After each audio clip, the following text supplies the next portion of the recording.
হযরতে সুলতান মাহমুদ গজনবী রহমতুল্লাহ আলাইহি বড় আল্লাহ তাআলার একজন বান্দা এবং বাদশা। উনি দুনিয়ার জমিনের মধ্যে একটা খাস ইবাদত করতেন। বাদশার কাম হইল উনি দিনের বেলা ওনার এলাকা পরিচালনা করতেন, গভীর রজনীতে ঘুম থেকে উইঠা তাহাজ্জুদের নামাজ পড়তেন। জোরেও কইলেন নাম নেরা কিপটামি বেড়ে সুবহান গাইয়া যে অবস্থা দেখছি মাহফিলের প্যান্ডেলের, এখন যে সুবহানাল্লাহ কোনার আপনারা আইছেন, এটাই তো আমার ভাগ্য। মারহাবা কন্যার জোরে মারহাবা। বর্তমান সমাজের মানুষ আলেম ওলামার ওয়াজ শুনতে চায় না, এটা বাইরে আছেন পাগল হয়েছে। হ্যাঁ, আমার এলম কালাম আছে, কামেল দ্বিতীয় বর্ষে এবার ফাইনাল পরীক্ষা দিলে তাহলে মুফতি হইব নামের আগে, এটা নামের মুফতি, কামের হইতো না। আমার আগে যে হুজুর ওয়াজ করছে, সুন্দর ওয়াজ করছে না, আপনারা কইয়াছিলেন, দেখছি তো বাজারটার ভিতর কি একটা খেলা জমাইলেছিলেন আপনারা। আর এখন মনে হয় আমার ছটফটিওয়ালা আর বুডলাটি মনে বদুয়া দিতেছে, দমকার হুজুর করতে গেছে, আমরা সব কিছু তালে হয়ে গেছি। অসুবিধা কি, আমরা বসছি, ইনশাল্লাহ কিছু শিক্ষা বাড়িতে দেবো, আল্লাহ কবুল করো, কামিন করো। তো হযরত সুলতান মাহমুদ গজনবী রহমতুল্লাহ আলাইহি ওনার কাজ হলে উনি তাহাজ্জুদ নামাজ পড়তেন। কি নামাজ? বালা কাম না খারাপ কাম? বেশি বালা কাম। মা আয়েশা সিদ্দিকা রাদিয়াল্লাহু তাআলা আনহা থেকে হাদিস বর্ণিত, তিনি বলেন, আমি একদিন আমার নবীজিরে দেখলাম, নবীজি তাহাজ্জুদ নামাজের মুসল্লা থেকে উঠছেন, এত লম্বা রুকু, এত লম্বা সেজদা, নবীজি সালাম ফিরানোর পর দেখে নবীজির চোখ মোবারক লাল হয়ে গেছে, আর নবীজির চোখের পানি মোবারক পইরা নবীজির গাল মোবারক, দাড়ি মোবারক গুলা ভিজা গেছে। আমি নবীজিরে জিজ্ঞাসা করলাম, ইয়া রাসূলুল্লাহ, আপনি এভাবে কান্না করেন আর এত কষ্ট করে নামাজ পড়েন কেন? কারণ আপনাকে তো আল্লাহ তাআলা জান্নাতের মালিকই বানিয়ে দিয়েছেন। তো নবী সাল্লাল্লাহু আলাইহি ওয়াসাল্লাম বলে, আয়েশা, আল্লাহ আয়াত নাযিল করছে, ওয়া মিনাল লাইলি ফাতাহাজ্জাত বিহি নাফিলাতাল লাকা আসা আইয়াবাসাকা রাব্বুকা মাকামাম মাহমুদা। আমার কইছে রাতের কিছু অংশে তাহাজ্জুদের নামাজ পড়তে, আল্লাহ আমি যদি তাহাজ্জুদ নামাজ পড়ি আমার মাকামে মাহমুদ প্রশংসার জায়গা দান করব। আমি নবী তো উম্মতের পাগল, আমি নবীর উম্মতের আল্লাহ 50 ওয়াক্ত নামাজ দিছিল, আমি কমাইতে কমাইতে এটা 5 ওয়াক্ত টানছি, কিন্তু 5 ওয়াক্ত বললে 50 ওয়াক্তের সওয়াব পায়। কিন্তু নবী ধীরে আল্লাহর কাছে ফরিয়াদ করছি, আল্লাহ আমার উম্মত যদি তাহাজ্জুদ নামাজ পড়ে আপনি আমার উম্মতের কি দিবেন? বিদেশ যাওয়ার চেষ্টা করেন, বহু যুবক ফলাফাইন আছেন ফারান না যাইতে, মেডিকেলে আনফিট। বহু মহিলারা ঘরে ওয়াজ শুনতেছে, এরা সন্তান হয় না গর্বে, কত জায়গায় মান্নত করে, কাম হয় না। বহু এলাকার মানুষ আছেন ব্যবসা করেন, বরকত হয় না। শোনেন, তাহাজ্জুদ নামাজের একটা বড় বরকত, আর তাহাজ্জুদ নামাজের বড় একটা মুজেজা আছে।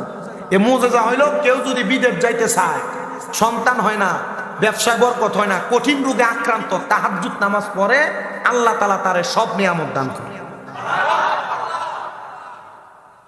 আমার দিকে সান বয়স কম, আমার ওস্তাদ শুধু আমার ছোট ছাত্র বয়সে বলছিল, যদি তাহাজ্জুদ গুজারি হইতে পারো আর দুরূদ শরীফের প্রতি বেশি দুর্বল হইতে পারো, আল্লাহ তাআলা তোমাকে অটোমেটিকলি সব দিবে।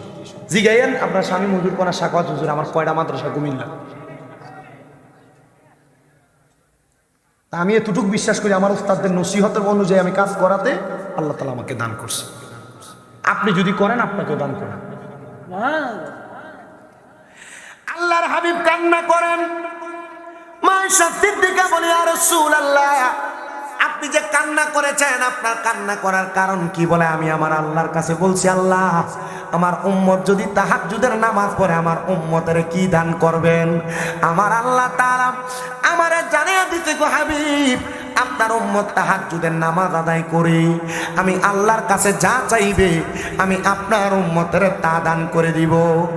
সুলতান মাহমুদ গজনবী বলেন, আমি দুনিয়াতে চলাফেরা করা অবস্থায় আমার বাসায় পরিচালনা করার পরে আমি তাহাজ্জুদের নামাজ আদায় করি। সুবহানাল্লাহ। হ্যাঁ, কত নতুন নতুন নেতারা আছে, কত সুন্দর টুপি লাগায়, সাদা পাঞ্জাবি লাগায়, ইমাম সাহেবের পিছন দিয়ে দেয় খারো, কিন্তু খায় শুরু খাগিটা দাড়ি দিলে এমন ভাবে ক্লিন শেভ করে ইমাম সাহেবের পিছন দিয়ে দেয় খারো, হিসামারা মনে হয় যে খেতের গালা কাছাইলে যেমন একবার সমান থাকে, নাইল কাছাইলে এর মুখটা মুখ এটা এমন গালা কাছাইলের মতো লাগতেছে। খায় সুদ, খায় গোশ, ইমাম সাহেবের পিছন দিয়ে যায়। 40 জন মুসল্লি 30 কাতার ঠেললে সামনের কাতারে যায়, এমন মুসল্লিও আছে না নাই? আবার আপনারা এই মুহূর্তে সিটার বাটফার সুদখোর ঘুষকুটিরে ধরে নিয়ে মসজিদের সভাপতি বানিয়ে দেয়, আছে না? সুদখোর ঘুষকুটিরে মসজিদের সভাপতি সেক্রেটারি বানায় না? দেখবেন সুদখোর ঘুষকুটিরে ধরে নিয়ে এলাকার সর্দারের মাতাব্বর বানিয়ে দেয়। আল্লাহ আমরা বুঝার তৌফিক দান করুক, আমিন কোন জোরে।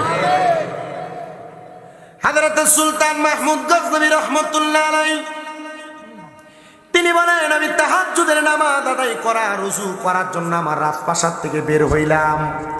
রাজপ্রাসাদ থেকে বের হওয়ার পরে আমি দেখলাম আমার বাড়ির সামনে রাজপ্রাসাদের নদীর উল্টা পাশে চারজন ব্যক্তিকে দেখা যায়, যে চারজন ব্যক্তি সেখানে দাঁড়ায় দাঁড়ায় পানি হাতাইতেছে, পানি ঘাটতেছে।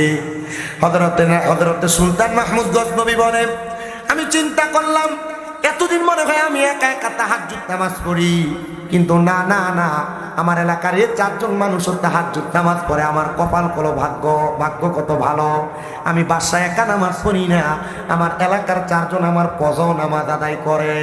কিন্তু আসলে তারা নামাজ আদায় করে না, তারা অন্য এলাকা থেকে আসছে বাদশাহ সুলতান মাহমুদ গজনবীর রাজপ্রাসাদে চুরি করার জন্য। সুলতান মাহমুদ গজনবী চিন্তা করে তারা তাহাজ্জুদ পড়তে আসতে ওযু করবে, আর তারা আসছে চুরি করার জন্য। তারা ওই পারে দাঁড়ায় চিন্তা করে, দেখরে আমরা চারজন আসছি চুরি করার জন্য, কিন্তু এই বেটার কত বড় সাহস, এই বেটা একা একা এসে চুরি করবার লাগিয়া। যে যেমন চিন্তা এমন। বাদশাহ সুলতান মাহমুদ গজনবী ডাক দিয়া কই, জগতের মানুষ, ও দুনিয়ার মানুষ, আমি এবার তাদেরকে ডাকলাম, ও ভাই আমার সামনে আসো, যেহেতু তোমরা তাহাজ্জুদ গুজারি, আমি তোমাদেরকে আমার পক্ষ থেকে একটু হাদিয়া প্রদান করব। বাদশা মানুষ তো টাকা পয়সা হাদিয়া দিতে অসুবিধা কি, ইবাদতকারী মুখলেস বান্দা, হাদিয়া দিব। তারা সামনে আগমন করলেন, তারা বাদশাকে কোনো কথা বলতে দিলেন না। আর তারা চারজন জানে ওরা এটাই যে বাদশা সুলতান মাহমুদ। তারা কয়, চারজনে জিজ্ঞাসা করে তোমার কত বড় সাহস, আমরা তো চারজন চুরি করি, তোমরা একা একা আসছো তুমি চুরি করবার লাগিয়া। বাদশাকে ঘটনা দিয়ে উল্টে বাদশা জিজ্ঞাসা করে, তো তোমরা যে চারজন একসাথে চুরি করতে আসছো কোথায় করবা? বলে এই যে রাজপ্রাসাদ দেখা যায়। বলে তুমি এরা কি জানো এটা কার বাড়ি? বলে হ্যাঁ জানি, এটা সুলতান মাহমুদ গজনবীর বাড়ি, কিন্তু তারা সামনেই খাড়া। তারা জিজ্ঞাসা করতেছে, আমরা তো একসাথে চুরি করি, আপনি একা একা আইলেন, কারণটা কি? আপনি কি একা একা চুরি করতে পারবেন? আপনার কোনো অভিজ্ঞতা আছে নাকি? বলে আছে। তবে তোমরা যে চুরি করতে আইছো, তোমরা চুরির মাল চারজন একশো মানে ভাগাভাগি করো, কেমনে মাইল ফিট লাগে না? তারা চারজন কয় না, আমরা সমান ভাগে নেই, আমরা চারজনের 4টা গুণ আছে, এই 4টা গুণ দিয়ে আমরা বাদশার বাড়িতে চুরি করবো। বাদশা কয়, আচ্ছা তোমরা চারজনের 4টা গুণের কথা কছে দেখি, তোমরা লোকে আমি শরীকে চুরি করতাম পারিনি। বাদশার এই চারজনের একজন ডাক দিয়ে বলে, বাদশা কোন জায়গায় রাত্রবেলা যদি চোর যায়, রাস্তা দিয়ে মানুষ হাইটা যায়, কুকুর ঘেউ ঘেউ করে ডাকে? বলে হ্যাঁ ডাকে। বাদশারে আমরা যখন চুরি করতে যাই, কুকুর যখন ঘেউ ঘেউ করে তার মালিকরে সজাগ করে দেয়, আমরা কুকুরের বাসা বুঝি। আর বাসা বুঝে? কুকুর বেঈমান না, কুকুর কি না বেঈমান না, কুকুরে যে ঘরে খাওয়ায়, কুকুর এই মালিককে তার বাড়িতে সুর অথবা ডাহাত বা কেউ আইলে ঘেউ ঘেউ করে মালিককে।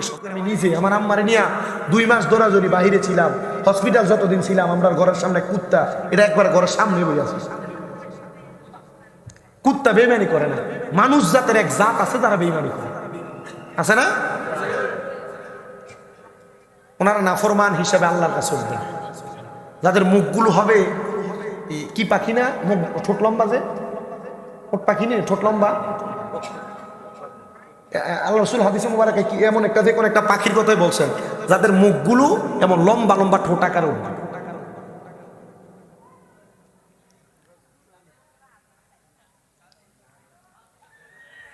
তো বাদশা ডাক দিয়ে বলেন, একজনের ক্ষমতা জানলাম, আর বাকি 3 জনের ক্ষমতা কোন? একজন ডাক দিয়ে কয়, আমার ক্ষমতা হইল পৃথিবীর যত কঠিন তারা হোক না কেন, আমি এটাকে সেকেন্ডের মাধ্যমে, ইশারার মাধ্যমে খুলে ফেলতে পারি। বলে 2 জনেরটা জানলাম, 3য় নম্বরের ক্ষমতা বলেন। 3য় নাম্বার ব্যক্তি ডাক দিয়ে বলতেছেন, আমার ক্ষমতা হলো আমি ঘরের মধ্যে প্রবেশ করার পর নাকের গ্রান টান দিয়ে বলতে পারি কোন জায়গায় টাকা পয়সা হীরামণি মুক্তা আছে। বলে 3 জনেরটা কথা কইছে, 3 জনেরটা জানলাম। 4 নাম্বার জনের ক্ষমতা কি? 4 নাম্বার জন ডাক দিয়ে কয়, বাদশা আমি রাত্রবেলা যারে দেখি দিনের বেলা তারে চিনি, দিনের বেলা যারে দেখি রাত্রবেলা তারে চিনি। এ ভাই তুমি যে একা একা আসলা, আজকে তো বাদশার বাড়িতে চুরি করবো, চলো আমরা একসাথে চুরি করতে যাই। তবে শর্ত হইল তোমার কি ক্ষমতা তুমি আমার কাছে বলো, ক্ষমতা অনুযায়ী তুমি তোমার ভাগ পাইবা। বাদশা কয় আমি যদি ডান দিকে তাকাই ফাঁসির আসামি মাফ হইয়া যায়, আমি যদি বাম দিকে তাকাই, আমার গরবারে কোনো মানুষ যদি চুরি করে, আমার কাছে যদি কোনো চোর থাকে, তার সরি আমি ডান দিকে তাকাইলে তার বিচার কার্য মাফ হয়, আর আমি বাম দিকে তাকাইলে ফাঁসির কার্য মাফ হয়। তোমার তো দরকার বাসার বাড়িতে চুরি ধরা খাইলে ডান দিকে চাইলে ফিরার থেকে মাফ, বাম দিকে চাইলে ফাঁসির থেকে মাফ। বলে চলো আমরা একসাথে যাই চুরি করতে। একসাথে গেছে তো যাওয়ার সময় প্রথমে কুকুর ঘেউ ঘেউ করে উঠছে। বাদশা জিগায় তুমি বলো কুকুর কি বলে? বলে কুকুর মনে হয় আজকে রাত্রবেলা আহার করে নাই।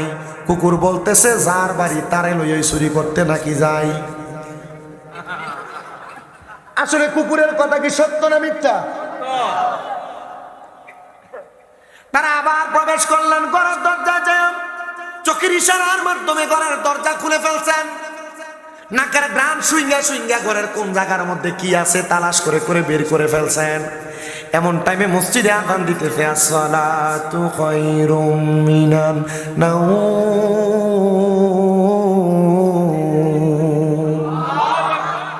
নামাজ থেকে ঘুম ভালো। হ্যাঁ নামাজ থেকে ঘুম ভালো না? তাহলে ফজরের নামাজের সময় শীত আইছে, ইমাম সাহেব মাঝে মাঝে 2-3 জন লয়ে নামাজ করবো। যদি নামাজ থেকে ঘুম থেকে নামাজই উত্তম আপনি মনে করতেন, আপনি কি ঘুমায় থাকতেন নাকি?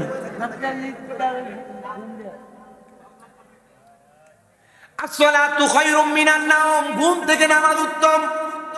ফজরের আযান হয়ে গেছে, মানুষ বের হবে। বাদশা সুলতান মাহমুদ গজনবী বলে আমি তাহাজ্জুদ নামাজ আজকে সূরার দলের কারণে পড়তে পারি নাই, তবে আমি ফজরের নামাজ তো কাজা করতে পারবো না, এটা ফরজ নামাজ। বাদশা বলে তারা সবাই যখন চুরি করার পরে সবগুলা মাল একটা ঘরের মধ্যে প্রবেশ ঢুকাইছে, আমি এবার তাদেরকে ওই ঘরের মধ্যে ঢুকাইয়া ঘরের দরজা বন্ধ করে দিছি।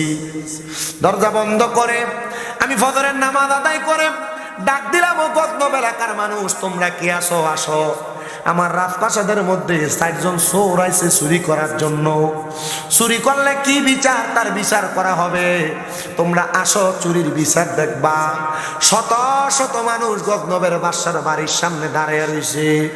বাদশা বিচার কার্য পরিচালনা করার জন্য তার চেয়ারে বসে গেছে।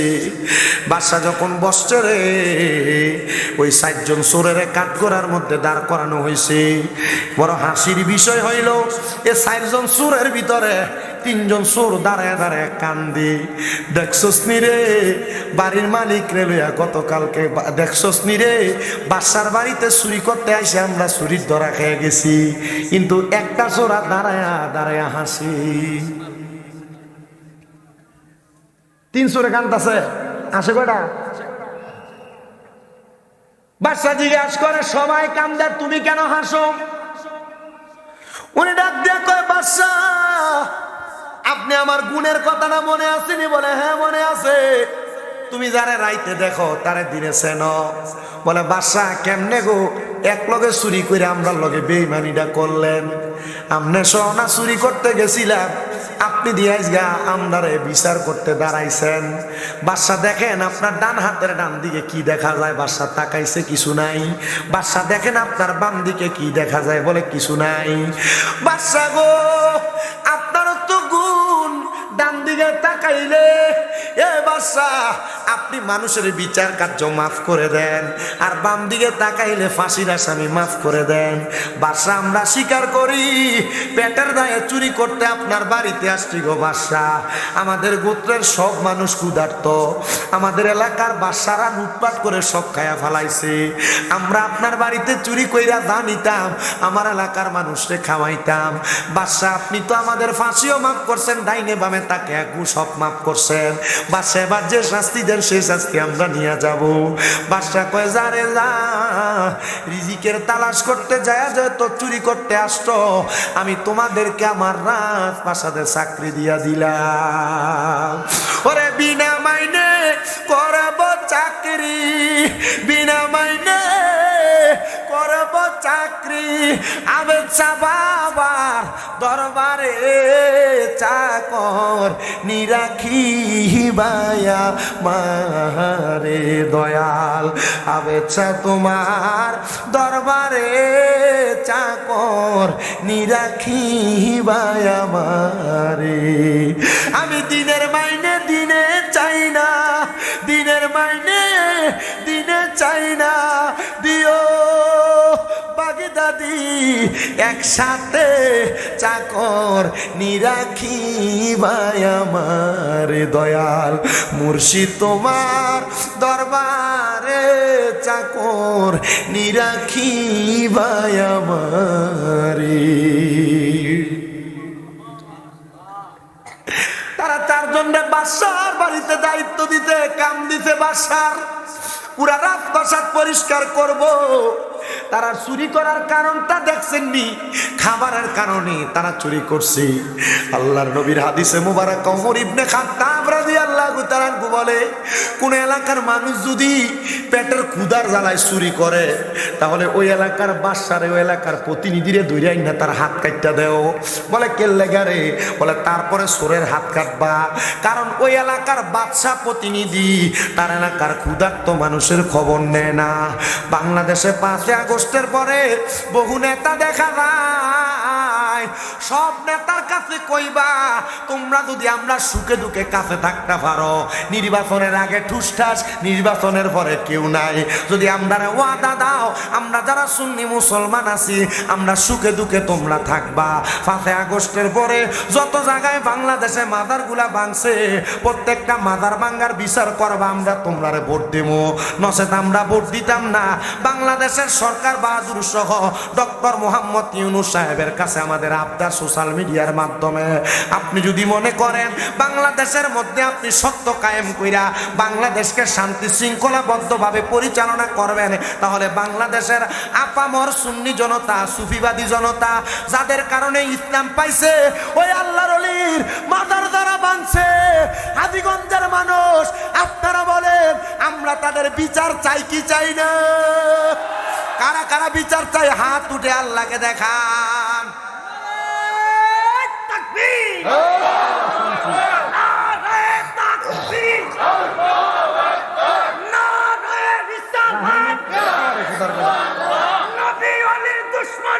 হুশিয়ার সাবধান,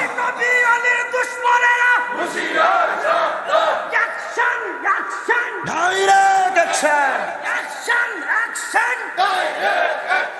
তুমি কে আমি কে, সুন্নি তুমি কে আমি কে। শুনেন সুন্নি জনতা, চাঁদপুরের হাজীগঞ্জের বাড্ডা ঈদগাহ ময়দান থেকে আমরা বাংলাদেশের বর্তমান উপদেষ্টা, অন্তর্বর্তীকালীন সরকার, আপনি তো বাংলাদেশকে স্থিতিশীল করার জন্য আসছেন, কিন্তু আপনি বসার পরে যারা বাংলাদেশের সুফি তত্ত্বের কারখানা আউলিয়া কেরামের মাজারগুলোতে হামলা করেছে, আপনি যদি বাংলাদেশের সাম্প্রদায়িকতা রক্ষা করতে চান, মাজার যারা ভাঙছে তাদেরকে অনতি বিলম্বে শাস্তির আওতায় আনেন। আমরা তাদের শাস্তি চাই কি চাই না? মাজারগুলারে ভাঙ্গা এরা গেছিল কিন্তু পূজা মণ্ডপের ভিতরে পূজা দিবার লাগিয়া, আপনারা দেখেন নাই? এরা মাজারগুলারে ভাঙ্গা পূজার মণ্ডপে দেয়া পূজা কইছে, পূজার কীর্তন গাইছে, আবার কত সুন্দর কইছে রোজা আর পূজা বলে সব বলে সমান। নাউজুবিল্লাহ, জোরে কন না কেন? যেটা রোজা আর পূজার সমান কয় আর হিন্দু মুসলিম ভাই ভাই কয়, এটা কি আসলে ইমান আছে না গেছে?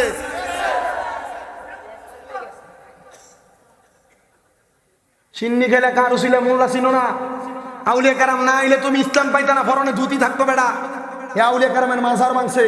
আমরা ডক্টর মোহাম্মদ ইউনূস বাংলাদেশের প্রশাসনিক কর্মকর্তা, যিনারা আপনারা আমাদের কথাগুলো শোনেন, আমরা বাংলাদেশের রাষ্ট্রকে, রাষ্ট্রের পরিচালনা যারা করে, রাষ্ট্রকে যারা প্রশাসনিকভাবে ঘাট দিয়া রাষ্ট্রকে শৃঙ্খলাবদ্ধ রাখে, আমরা প্রশাসনকে সম্মান করি, রাজনৈতিক কর্মকর্তাদেরকে সম্মান করি। আমরা চাই প্রশাসনিক কর্মকর্তা সহ রাজনৈতিক প্রত্যেকটা কর্মকর্তা মাজার ভাঙার বিচার করবে।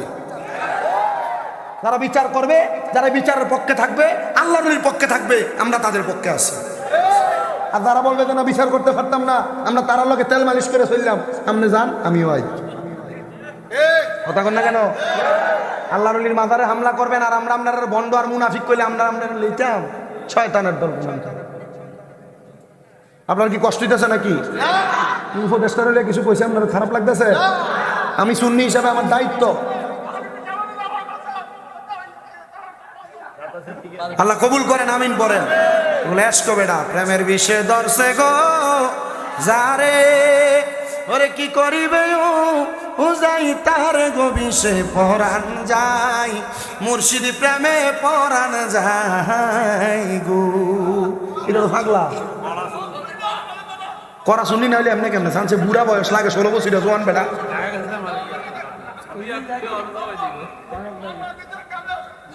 আল্লাহ কবুল করেন, আমিন পড়েন। আউলিয়া কেরামের পাওয়ার আছে না নাই? আউলিয়া কেরামের মর্যাদা পাওয়ার আছে না নাই? কথা কোন জায়গায় ছিলাম? চাকরি দিয়ে দিছে, আমার সময় আছে আর 18 মিনিট টাইম বাইন্দা দিয়ে দিছে। আপনার কি একটু আসেননি কতক্ষণ? যদি থাহেনও আসব আমি কিন্তু ডাবল মাহফিল নেই না। সাখাওয়াত হুজুর দাওয়াত দিছে দেখে উনি আলেম হাফেজ সাহেব মাওলানা আমার উস্তাদের মতো এলাকায় দাওয়াত রাখছি।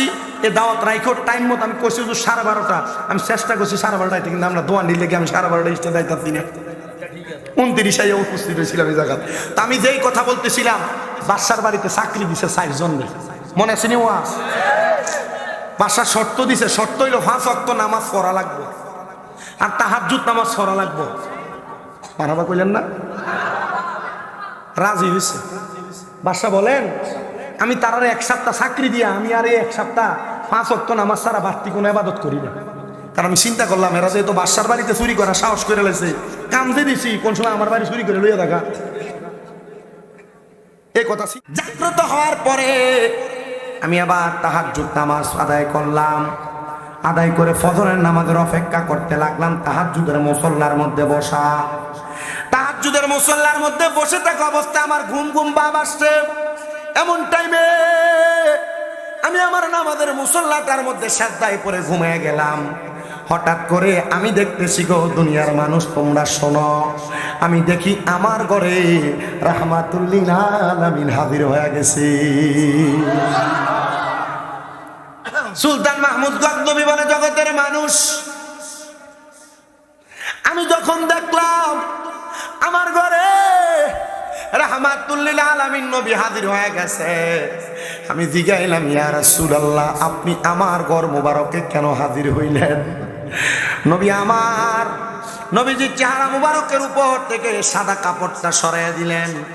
আমি দেখলাম আমার নূরের নবী রাহমাতুল্লিল আলামিন নবীজির মুখটা একবারে মলিন দেখা যায়। ইয়া রাসূলুল্লাহ ইয়া হাবিবাল্লাহ, আমি সুলতান মাহমুদ গজনবী কেমন কোন অন্যায় করেছি যে অন্যায়ের কারণে আপনার মুখটা মলিন দেখা যায়? আমার নবী ডাক দিয়া কয়ে সুলতান মাহমুদ গজনবী কি অন্যায় করছো রে? আল্লাহর 4 জন খাস বান্দারে তুমি তোমার বাড়ির চাকর বানাইছো। সুলতান মাহমুদ গজনবী কারে আল্লাহর হাবিবের জবান মুবারকের কথা, আমি নাকি আল্লাহর খাস 4 জন বান্দারে আমার বাড়ি চাকর বানাইছি? ইয়া রাসূলুল্লাহ আমি তো 4 জন চোরকে আমার বাড়ির চাকর বানাইছি, যারা আমার বাড়িকে দিনে 2 বার করে পরিষ্কার করে। আমার রাসূল ডাক দিয়া কয় হ্যাঁ তুমি চোরে চাকর বানাইছো, তবে জানো এই 7 দিন পর্যন্ত তারা তোমার রাজপ্রাসাদ পরিষ্কার করার পাশাপাশি যে 5 ওয়াক্ত নামাজ পড়া এমন ভাবে তাহাজ্জুদ গুজারি হইছে, তারা আমার আল্লাহর বান্দা থাইকা বন্ধু হইয়া গেছে। বাড্ডার কত মানুষ মারা যায় 2-3 বছরে কোনো খবর থাকে না, কিন্তু আবেদ চাল মাদানি কতদিন হয়ে গেছে পর্দা নিছে। প্রতি বছর উরুসে নববীর মধ্যে হাজার মানুষ আসে, কারণ তারা দুনিয়ার কোনো সাধারণ কাজ করে পর্দা নেয় নাই।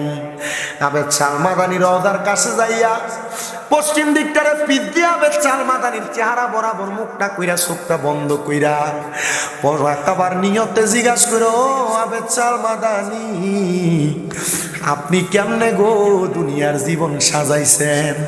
কি এমন কাজ করছেন আবেদ চাল মাদানি? আপনার কোন কাজের কারণে আপনি এত মহাস্থান গড় লইয়া বৈশা রইছেন? এমন কোন কামের কারণে আপনার ইন্তেকাল, আপনার উফাতের, আপনার বিদায়ের এত পরে এত মানুষ আপনারে দেখতে আসে? আপনার দরবারে বীর জমাই আবেদ চাল মাদানির জবাব হবে একটা, আল্লাহরে পাওয়ার জন্য যত রকমের চেষ্টা দরকার, নবীরে খুশি করার জন্য যত রকমের মোহাব্বতের দরকার, আমি আবেদ চাল মাদানির অন্তরে ছিল।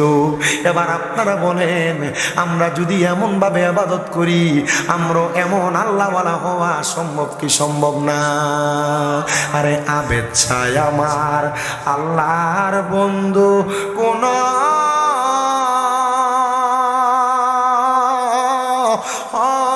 সন্দেহ না আয়রে, আমি মুর্শিদি নামে বড় ও শান্তি পায়। হায়রে বাহাদুর শাহ আমার আল্লাহর বন্ধু, কোন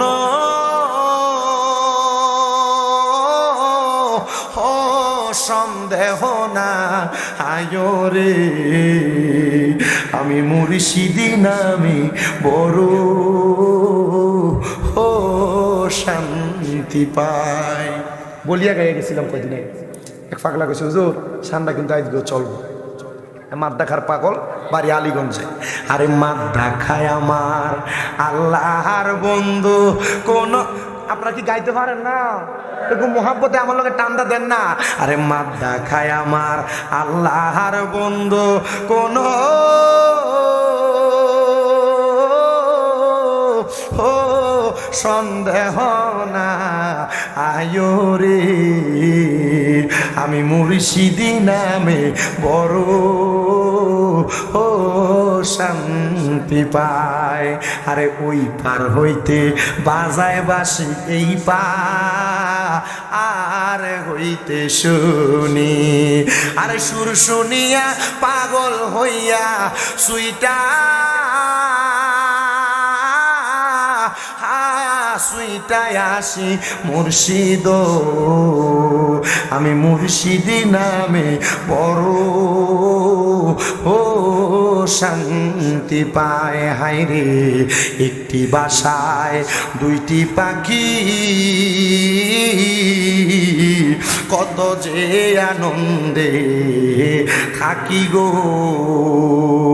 এখন তুমি কোথায়, আমি কোথায়? আসগর আলী শাহ তুমি কোথায়, আমি কোথায়?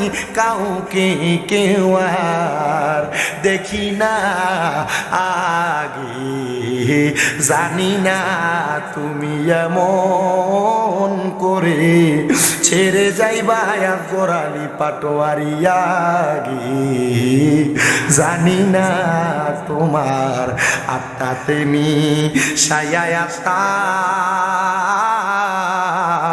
কইতাম কত মনের কথা গো। এখন কার কাছে কই মনের কথা, কেউ নাই আমার আপনা মুর্শিদ।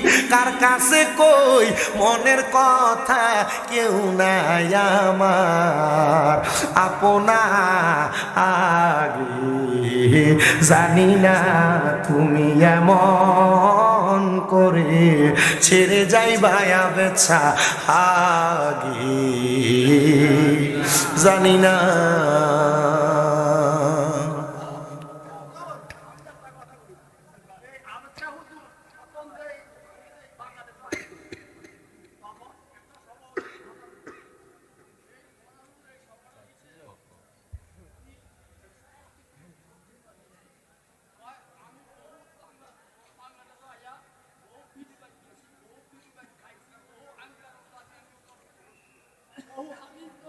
ইনশাআল্লাহ পূর্ব বাংলার ভিতরে পোষা দিয়া খাওয়াইয়া সালন দিয়া চাইলা তাহলে সুন্নতুল জামাতের কাটিয়া তরিকার খাড়ি ভিড় পাইছি তুমি না সাহাবু এমন ভিড় আমি বর্তমানে দেখি না।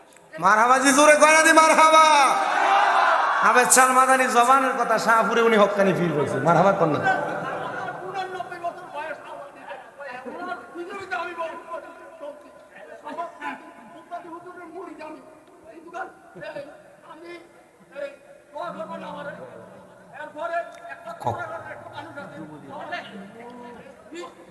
একটা মিট মেলে মিট মেলে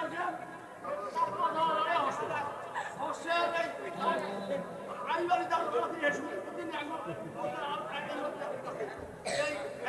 হেতে আইয়া সবার মারহাবা কর না বেটা, উনি তো আল্লাহর ওলি শান বুঝাইতেছে।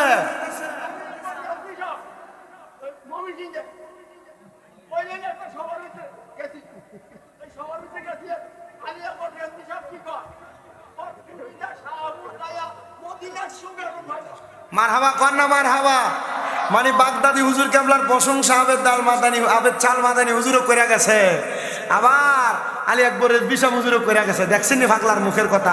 আচ্ছা তোমার শান্তিকরণ লেগা আমি একটা শাহপুরের শান গাই, আমি জানি শাহপুরের বহুত ফাগলা আছে। আরে শাহপুরের প্রেম বাগানে, শাহপুরের প্রেম বাগানে ফুটল আজব ফুল, সেই ফুল আমার প্রাণের মুর্শিদ বাগদাদি হুজুর, সেই ফুল আমরার প্রাণের মুর্শিদ কাউকাব শাহ হুজুর। এটা আমার নিজের লেখা, একটু মহাব্বতে কোন। শাহপুরের প্রেম বাগানে, শাহপুরের প্রেম বাগানে ফুটল আজব ফুল, সেই ফুল আমার প্রাণের মুর্শিদ বাগদাদি হুজুর, সেই ফুল আমরার প্রাণের মুর্শিদ কাউকাব শাহ হুজুর। প্রেম বাগানে ফুটলো আজব ফুল, বাগদাদি বাবার নয়ন মনে কাউকাব শাহ হুজুর। আল্লাহ আল্লাহ জিকিরেতে থাকেন যে মশগুল, সেই ফুল আমরার প্রাণের মুর্শিদ বাগদাদি হুজুর, সেই ফুল আমরার প্রাণের মুর্শিদ কাউকাব শাহ হুজুর। জবান খুলে জোরে কনিয়া বলি আল্লাহ। ও বন্ধু, হযরত সুলতান মাহমুদ গজনবী সাথে সাথে নামাজের মুসল্লা থেকে উঠা গেছে, দৌড়ে যায় ওই চারজন ব্যক্তিরে ডাক দিয়াই না, ডাক দিয়া কই হুজুর এমন ইবাদত বুঝি 7 দিনের ভিতরে করছেন যে ইবাদত দিয়া আল্লাহর বন্ধু হয়ে গেছে। জানগো জান, আমি আমার বাসায় চাইরা দিলাম, আপনারা 4 জনের আমি আমার বাসায় দিয়া দিলাম। জোরে জোরে কন্যা আল্লাহু আকবার।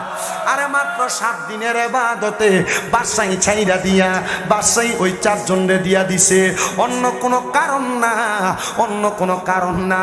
পাগলা মানুষ তো হিসাবরা শান হলে এমনি দিয়া দে মুরিদদের। 2 ঘন্টা ওয়াজ করানোর পরে কেন? আচ্ছা বইয়ে নামনে।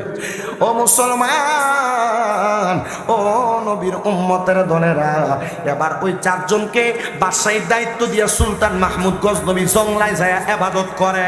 জংলায় যায় যখন ইবাদত করে গো, জংলার মধ্যে যে আল্লাহরে ডাকে, জংলার মধ্যে যে রাসূলকে ডাকে, সুলতান মাহমুদ গজনবীর কাছে যাইয়া ওনার সেনাপতিরে ডাক দিয়া কয়, সুলতান মাহমুদ গজনবী আপনি কি বাদশার রাজপ্রাসাদে ফিরে যাবেন না? আপনি কি আপনার কর্মকার্য সম্পাদন করবেন না? সুলতান মাহমুদ গজনবী ডাক দিয়া কয়, এই বাদশাহীর কারণে আমার নবীজির চেহারা মুবারক বেজার আমি দেখছি, ওই বাদশাহী আমার দরকার নাই। ও মুসলমান ইমানদার, হারাম খাইলে, সুদ খাইলে, ঘুষ খাইলে, পরের হক মাইরা মাইরা খাইলে রহমতের নবী বেদার হয়, বেদার হয়, বেদার হয়। এই জন্য আমি সবার কাছে আপনারা জানাই রে আমার বাবাজিরা, বন্ধুরা, আপনারা হারাম খাওয়া থেকে দূরে থাকবেন, হালাল খাবার খাইবেন, এমন ভাবে ইবাদত করবেন যেন আপনার ইবাদতে নবী বেজার না হয়। নবী যদি বেজার হয় আল্লাহ বেজার হয়ে যায়, নবী যদি খুশি হয় আল্লাহ খুশি হয়ে যায়। আপনাদের সবার কাছে আপনারা আল্লাহ এবং তার রাসূলের সন্তুষ্টির জন্য কাজ করবেন, আল্লাহ এবং তার রাসূলের খুশির জন্য আপনারা কাজ করবেন। আল্লাহ এবং রাসূল যেই কাজ করলে খুশি হয় ওই কাজগুলা করবেন। রাজি আছেন? কে কে হাতটা উঠে দেখান। বলেন আল্লাহ রাসূলকে খুশি করার জন্য নামাজ কি চলবে না বন্ধ হবে? আপনারা বলেন নামাজ চলবে, জোরে কইতে হবে নামাজ, রোজা, আসতে কয় মনে হুজুর এনতে বিরিয়ানি ফুটলা ডলে বাড়িলে আর খবর নাই জোরে চলবে কই তৈব আল্লাহ রাসূলের খুশির লাগে নামাজ রোজা হজ যাকাত দান সদকা সালাম দেওয়া সুদখানা সাবধান আল্লাহ আমাদেরকে কবুল করেন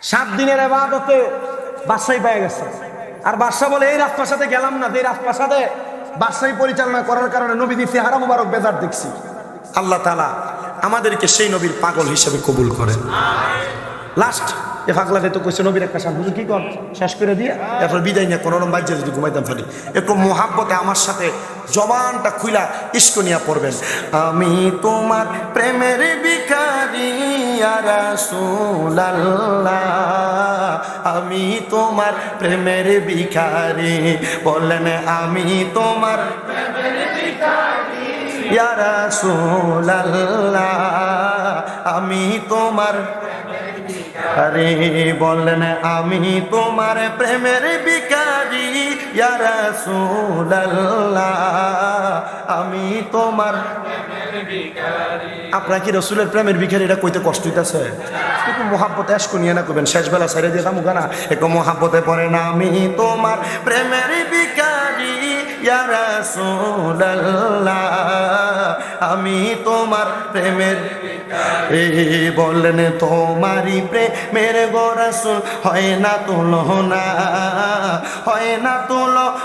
গো রাসূল হয় না তুলনা বলেন তোমারই প্রেমের গো রাসূল হয় না তুলনা নাই যে তুলনা গো রাসূল নাই যে তুলনা তোমার প্রেমে জিন্দা হইল উস্তুনে হান্নানা ইয়া রাসূলুল্লাহ আমি তোমার রে বলেন আমি তোমার প্রেমের ইয়া রাসূলুল্লাহ আমি তোমার তোমারি প্রেমেতে আমার কলি জায়াঙ্গার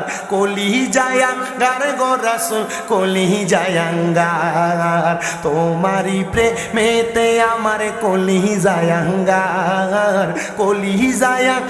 গো রাসূল কলি জায়াঙ্গার দেখা দিয়ে শান্ত করো সাকিয়ে কাউসার ইয়া রাসূলুল্লাহ আমি তোমার রে বলেন আমি তোমার প্রেমের ইয়া রাসূলুল্লাহ আমি তোমার প্রেমের ভিখারি কন্যা আমি তোমার প্রেমের ভিখারি ইয়া রাসূলুল্লাহ আমি তোমার হেজাব উঠাও দিদার দেখাও ধন্য করো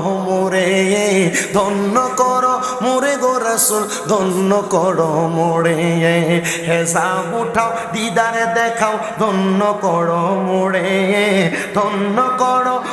গো রাসূল ধন্য করো মোরে তোমার দিদার বিহনে পরালে যে বাঁচে না ইয়া রাসূলুল্লাহ আমি তোমার প্রেমের ভিখারি কন্যা আমি তোমার প্রেমের ভিখারি ইয়া রাসূলুল্লাহ আমি তোমার প্রেমের ভিখারি নবীর প্রেম আসেনি অন্তরে শেষ বেলায় 2 হাত সোজা করে তোলেন সোজা একটা প্রেমের বাগান সাজাইছেন না বাড্ডায় শেষ সাইতে না তুইলা দিছে আমরা সাকওয়াত হুজুরে এই 2টা হাত রে নবী রঙের পতাকা বানায় লারা দিবেন আর পড়বেন মোহাম্মদ হুজুর আমরা এত সমস্যা আমরা আত্মামান এগো মোহাম্মতে আমি তোমার প্রেমের ভিখারি ইয়া রাসূলুল্লাহ আমি তোমার জোরে আমি তোমার প্রেমের ইয়া রাসূলুল্লাহ আমি তোমার ইয়া রাসূলুল্লাহ ইয়া হাবিবাল্লাহ আমরা তোমার প্রেমের ভিখারি আল্লাহ নবীর প্রেমে আউলিয়া কেরামের সোহবতে আমাদের জীবন কাটানোর তৌফিক দান করেন পড়েন আমিন আর যেই যেই বিষয়ে বয়ান করছি প্রত্যেকটা বিষয়ে আমলে জিন্দিগিতে বাস্তবায়ন করার তৌফিক আল্লাহ দান করেন। আসসালামু আলাইকুম ওয়া রাহমাতুল্লাহি। একটা জবানও বন্ধ রাখবেন না, মুহাব্বতের আওয়াজে বলেন জিকির করলাম কার? শুধু আল্লাহর জিকির করি নাই, আল্লাহর জিকিরের মাঝখানে আমি আউলিয়া কেরামের শান পড়ছি, আমি নবীদের শান পড়ছি। আল্লাহর জিকিরের পাশাপাশি আউলিয়া কেরামের শান আর নবীদের শান পড়লে গুনাহ হয় না, আউলিয়া কেরামের শান পড়লে গুনাহ মাফ হয়।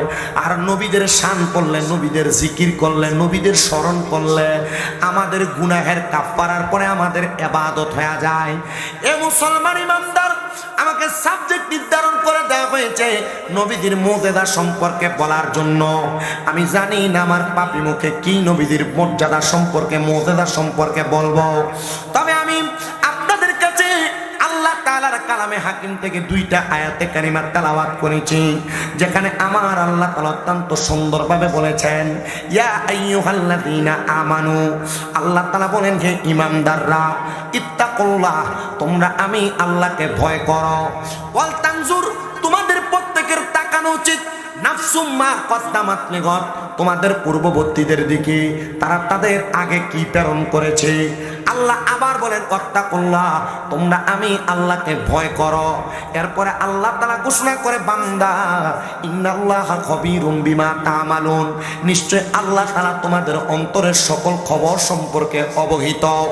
হে আমার মুসলমানেরা, আমি ডাইনে বামে না যাই, ডাইরেক্ট আয়াতে কারিমার আমার আলা হযরত ইমাম ইশকে মুহাব্বত ইমাম আহমদ রাজা খান ফাজলে বেরলভী ওনার তাফসিরে কানজুল ঈমান, হযরতে আহমদ ইয়ার খান নঈমী রাহমাতুল্লাহ আলাইহি ওনার তাফসিরে নূরুল ইরফানের মধ্যে অত্যন্ত সুন্দরভাবে এই আয়াতে কারিমার তাফসির করতে যাইয়া আল্লাহ নবী একটা হাদিসে মুবারক এখানে কোট করেছেন।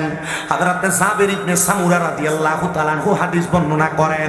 তিনি বলেন, আমি আমার নবীকে প্রশ্ন করলাম, ইয়া রাসূলুল্লাহ, ইয়া হাবিবাল্লাহ, নবী গো, আপনি বলেন না আল্লাহ তাআলার কেমনে বান্দা ভয় করব? এই আয়াতে কারিমার মধ্যে আল্লাহ তাআলার ভয় করার কথা দুইবার কেন বললেন? আমার দয়াল নবী ডাক দিয়া কয়, জাবির ইবনে সামুরা, আমি দয়াল নবী তোমাদের সামনে বয়ান করতেছি। নবীজির সামনে একজন না, দুইজন না, 70 জন সাহাবায়ে কেরাম বসা। আমার নবী বলেন, শোনো, আমি কেন আমার এই মজলিসের মধ্যে বসে থাকা অবস্থায় আমি তোমাদেরকে আল্লাহর ভয়ের কথা দুইবার বললাম জানো? জাবির ইবনে সামুরা, ইয়া রাসূলুল্লাহ, নবী গো, কারণটা কি আপনি বলেন না? আমার নবী কই 70 এবং 72 জন সাহাবায়ে কেরামের মাঝখানে দুইটা মুনাফিক বসে আছে, যারা এখানে বসে বসে আমি নবীর জবান মুবারকের কথাগুলা ইহুদিদের কাছে যা বেচা কেনা করে। হে আমার বাড্ডার বাবা, এ হাবিগঞ্জের বাবা, দেখবেন বাড্ডা এলাকার দোকানের মধ্যে অনেক মানুষ বয়া বয়া একজন আরেকজনের নামে, একজন আরেকজনের ব্যাপারে বাড়িতে কি শুনে আসছে তার ব্যাপারে বিভিন্ন রকমের মন্তব্য বলে, বিভিন্ন রকমের পিছনে পেছনে কথা বলে, গীবত করে, গীবত করে। আপনারা বলেন, এমন গীবত করা নেওয়ালা মুনাফিক সমাজের মধ্যে আছে না? না আছে এমন মুনাফিক? এবারে জোরে কয়, কারণ এবারে লোক এমন দুই একটা ঘটনা ঘটছে, কথা কন না। এমন মুনাফিক আছে না নাই? এ বাবা, গীবত যারা করেন, আমি আমার আলোচনার ধারাবাহিকতা রক্ষা করার আগে আপনাদেরকে গীবতের ব্যাপারে 3টা হাদিসের বাংলা অনুবাদ শোনায় দেই। আমার নবী বলেন, যারা গীবত করে তারা যেন তাদের মৃত ভাইয়ের গোশত খায়। ও বাবা, মৃত ভাইয়ের গোশত, ভাই মারা গেল, আপনাকে যদি বলা হয় কামড়ে কামড়ে গোশতটা খাওয়ার জন্য, আপনি খাবেন না। 2 নাম্বার, এই গীবত হলো দুনিয়ার জেনার চাইতে আরো নিকৃষ্ট কাজ। 3 নাম্বার, আল্লাহর হাবিব ঘোষণা করতেছেন, যারা গীবত করে তারা যেন তার আম্মার সাথে 27 বার জেনা করে, 27 বার জেনা করে, 27 বার জেনা করে। আল্লাহর হাবিব একবার দুইবার নাম, অপর হাদিসে বলে 70 বার জিনা করে। এ বাবা, আপনি যদি আপনার আম্মা জানের সাথে মেলামেশা করার গুনাহ একবার গীবত করার কারণে আপনার আমলনামার মধ্যে লেখা হয়, আপনি কোনোদিন গীবত করবেন না। এই গুনাহের কথা যদি আপনার স্মরণ হয়, আপনি কোনোদিন পরনিন্দা করবেন না। দোকানে বসে বসে, চা দোকানে বসে, এই শুনছস নি অমুক তো এটা করছে, এ জানোস নি অমুক তো এটা করছে, এমন গীবত করব না। এমন গীবত থেকে আমরা দূরে থাকবো। আম্মা জান আয়েশা সিদ্দিকা রাদিয়াল্লাহু তাআলা আনহা বলতেছেন, আমি আমার নবীজির সাথে উস্তুনে আয়েশার নিচে বসা। সুবহানাল্লাহ কন্যা, কোথায় বসা? উস্তুনে আয়েশার সাথে। উস্তুনে আয়েশা, না না না, আমার নবীজির মদিনাতুল মুনাওয়ারা রওজা মুবারক এবং নবীজির মিম্বর, এই বরাবর 3টা ফিলার আছে, 3টা বড় বড় গাছ। একটা গাছের নাম উস্তুনে হান্নানা, যেটার ধরে আমার নবী খুতবা দিতেন। মাঝখানে একটা গাছ আছে যে গাছের নাম উস্তুনে আহাদা, যেটার ভিতরে আমার নবীজি দূর দূরান্ত থেকে কোনো মানুষ আসলে এটার নিচে বৈশা নবী মেহমানদারি করতেন। আরেকটা গাছের নাম উস্তুনে আয়সা, আমার নবী যখন একটু অস্বস্তি বোধ করতেন অথবা ঘুম ঘুম পাইতেন, আম্মা যান আয়সা সিদ্দিকাকে নিয়ে গভীর রাত্রে উস্তুনে আয়সার নিচে বসে আমার নবী বক্তব্য দিতেন। সুবহানাল্লাহ, জোরে কর না। এখন তো মসজিদে নববীর মধ্যে প্রবেশ করলে, মসজিদে নববীর ভিতরে প্রবেশ করে এই রিয়াজুল জান্নাতে ঢুকার জন্য নুসুক অ্যাপের মাধ্যমে সিরিয়াল লওয়া লাগে, কিন্তু পূর্বে এমন সিরিয়ালের দরকার ছিল না। আমি গত বছর যখন গেছি উমরাতে, আমি ঢুকার পর আমি দেখলাম যে অবস্থাটা বেশি ভালো না, মনে হয় না আমার 2 রাকাতে পড়া যাইব। রিয়াজুল জান্নাহ কিন্তু স্বাভাবিক জায়গা না। রিয়াজুল জান্নার ভিতরে আমার রহমাতুল্লিল আলামিন নবীজি এই জায়গাটারে জান্নাতের একটা টুকরা বইলা গেছে। কেমনে জানি একটু কিপটামি করে করে সুবহানাল্লাহ কয়। তাবারুকের মোটামুটি নমুনা যেটা আছে এটা আপনারা সুবহানাল্লাহর আওয়াজের কাছে একটু ফাল্লা দিয়ে ফাটতেছে না, একটু মুহাব্বতে কোন সুবহানাল্লাহ।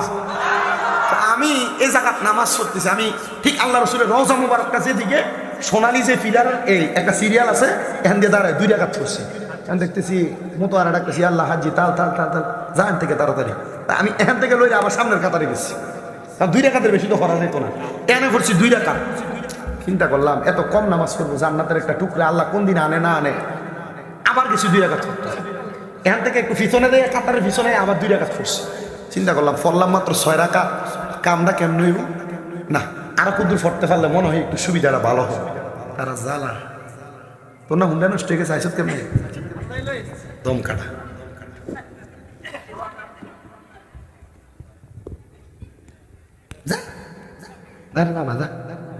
আর আসেনি কোনো মাসুদ হুন্ডা লয়ে কান দেয়,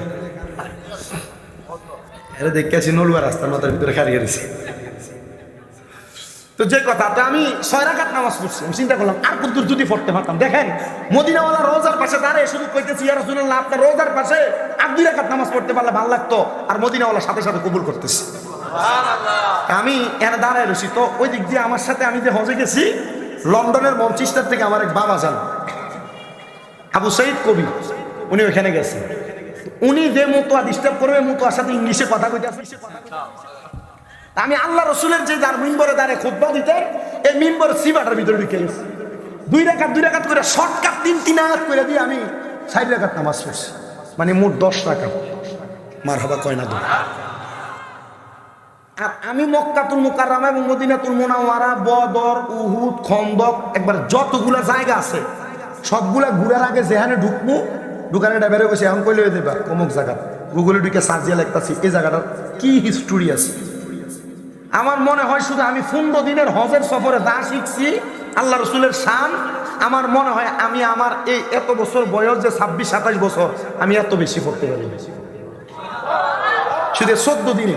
আর রাহিকুল মাখতুম পড়ছি পুরা খণ্ড, পড়ার পরও দেখছি যে না ওইখানে যাই আর গুগলে সার্চ করে করে যা পড়ছি আল্লাহ রসুলের শান এই জায়গার ভিতরে আর বেশি পাইছি।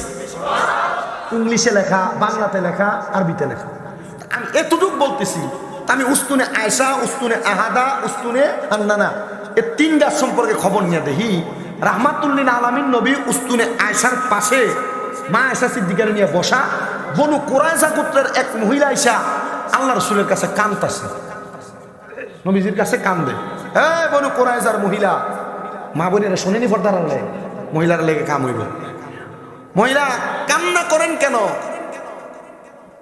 আম্মা যারা আয়েশা সিদ্দিকা রাদিয়াল্লাহু তাআলা আনহা বলেন, আমি বনি কুরাইজার ওই মহিলারে দেখে আমি আবার নবীজির চোখের আড়াল হয়ে গেলাম।